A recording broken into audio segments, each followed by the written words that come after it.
Hello friends, today we are going to learn one of the different type of structures of English speaking. We are all in Speak with Raitkar sir. आपण आज नवीन topic पाहतोय, नवीन structure पाहतोय स्पीकिंगचं.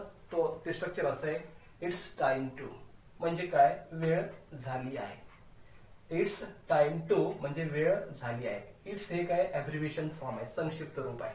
It's म्हणजे it is time to अशा अर्थाने आपण म्हणू शकतो, पण म्हणताना इट्स टाइम टू म्हणजे वेळ झाली आहे. स्ट्रक्चर लक्षात घ्यायचं. इट्स टाइम टू च्या समोर V1 येतं आणि remaining part of the sentence येतं. आता इट्स टाइम टू म्हणजे काय, वेळ झाली आहे. जसे की जेवणाची वेळ झाली आहे म्हणजे इट्स टाइम टू ईट. जाण्याची वेळ झाली आहे म्हणजे इट्स टाइम टू गो. येण्याची वेळ झाली आहे म्हणजे इट्स टाइम टू कम. म्हणजे वेळ झाली आहे असं जर आपल्याला म्हणायचं असेल कुठल्याही ऍक्टिव्हिटीची, तर आपण इट्स टाइम टू आणि त्यासमोर V1 घेणार आणि ते सांगणार की याची वेळ झालेली आहे, जी आपल्याला सांगायची त्या गोष्टीची. ओके, म्हणजे इट्स टाइम टू याचा अर्थ वेळ झाली आहे. स्ट्रक्चर लक्षात घ्या. इट्स टाइम टू च्या समोर V1 येतं आणि remaining part of the sentence येतो किंवा V1 येतं त्या ठिकाणी. याचं लक्ष सर्वांच्या. मग आपण त्याचे काही एक्झाम्पल्स पाहतोय. त्या एक्झाम्पलच्या माध्यमातून तुम्हाला समजेल की इट्स टाइम टू म्हणजे वेळ झाली आहे याचा आपल्याला स्पीकिंग मध्ये कसा यूज करायचा आहे. सर्वप्रथम लक्षात घ्या, तुम्ही व्हिडिओ पाहताय पण जर तुम्ही चॅनल सबस्क्राईब केलं नसेल तर चॅनल सबस्क्राईब करा, लाईक करा आणि कॉमेंट्स करायला विसरू नका. आणि सर्वात महत्वाचं, for the speaking practice is one of the most important part of English speaking. Without practice no one can speak English. कुठल्याही प्रकारचा व्यक्ती कोणीही इंग्लिश बोलू शकणार नाही प्रॅक्टिस शिवाय. So practice is one of the most importance and instead of that you should have to know the techniques of speaking English. आपल्याला जे टेक्निक आहे टेक्निक समजून घेणं महत्वाचं इंग्लिश स्पीकिंगचं. One of the part of that technique is it's time to म्हणजे वेळ झाली आहे. याचा आपण यूज करतोय आपल्या स्पीकिंग मध्ये. त्याचा यूज कसा करायचा मी तुम्हाला सांगितलं.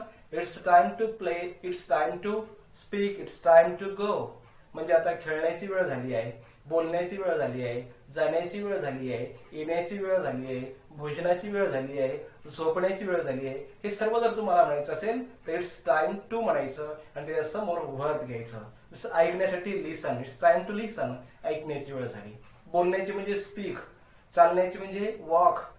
हे सर्व वर्ब लक्षात ठेवायचं आणि इट्स टाइम टू च्या समोर लावायचं म्हणजे वेळ झाली आहे असं त्याचा अर्थ होईल. आपण काही एक्झाम्पल बघू. चला एक्झाम्पल कडे. बोलण्याची वेळ झाली आहे म्हणजे इट्स टाइम टू स्पीक. बोलण्याची वेळ झाली आहे म्हणजे इट्स टाइम टू स्पीक. अभ्यास करण्याची वेळ झाली आहे म्हणजे काय, इट्स टाइम टू स्टडी. बघा या ठिकाणी स्टडी येतं फक्त. स्टडी म्हणजे अभ्यास. ओके, आता अभ्यास करण्याची वेळ झाली म्हणजे इट्स टाइम टू स्टडी. येण्याची वेळ झाली आहे म्हणजे इट्स टाइम टू कम. येणे म्हणजे काय, come. Okay, it's time to come. जाण्याची वेळ झाली आहे म्हणजे काय, इट्स टाइम टू गो. जाण्याची वेळ झाली आहे म्हणजे it's time to go. Next sentence बघा या ठिकाणी. जेवण करण्याची वेळ झाली आहे म्हणजे it's time to eat. Eat म्हणजे भोजन करणे, खाणे, जेवण करणं. जेवण करण्याची वेळ झाली म्हणजे इट्स टाइम टू ईट. जेवण झोपण्याची वेळ झाली आहे म्हणजे it's time to eat and sleep. काय, it's time to eat and sleep म्हणजे जेवण झोपण्याची वेळ झाली आहे. It's time to eat and sleep. चहा पिण्याची वेळ झाली आहे म्हणजे it's time to take tea. घेणे पिणे म्हणजे काय, घेणे, take. Okay, it's time to take tea. कथा ऐकण्याची वेळ झाली आहे. It's time to listen a story म्हणजे कथा ऐकण्याची वेळ झाली आहे. या ठिकाणी थांबण्याची वेळ झाली आहे म्हणजे इट्स टाइम टू स्टे और स्टॉप. थांबण्याची वेळ झाली आहे असं आपण म्हणतो. लक्षात घ्या मित्रांनो, असे अनेक वाक्य आपल्याला काय करायचे, बनवायचे. मी काही वाक्य सांगतो तुम्हाला, ते वाक्य काळजीपूर्वक ऐका आणि त्यानंतर आपण व्हिडिओ थांबणार आहोत. बरोबर आहे. अगोदर वाक्य ऐका, लक्ष द्यायचं सर्वांनी. एक्झाम्पल्स तुम्हाला सांगायचे, ते एक्झाम्पल्स तुम्ही काळजीपूर्वक ऐका आणि ऐकल्यानंतर ते एक्झाम्पल्स तुम्ही सॉल्व्ह करायचे तर आणि कमेंट्स बॉक्स मध्ये न विसरता लिहायचे. आता मी सांगितलं इथे काय, इट्स टाइम टू म्हणजे वेळ झाली आहे. आता मी या ठिकाणी असं म्हणणार की ते बोलण्याची वेळ झाली आहे. मी म्हणणार आता चालण्याची वेळ झाली आहे. मी म्हणणार आता कृती करण्याची वेळ झाली आहे.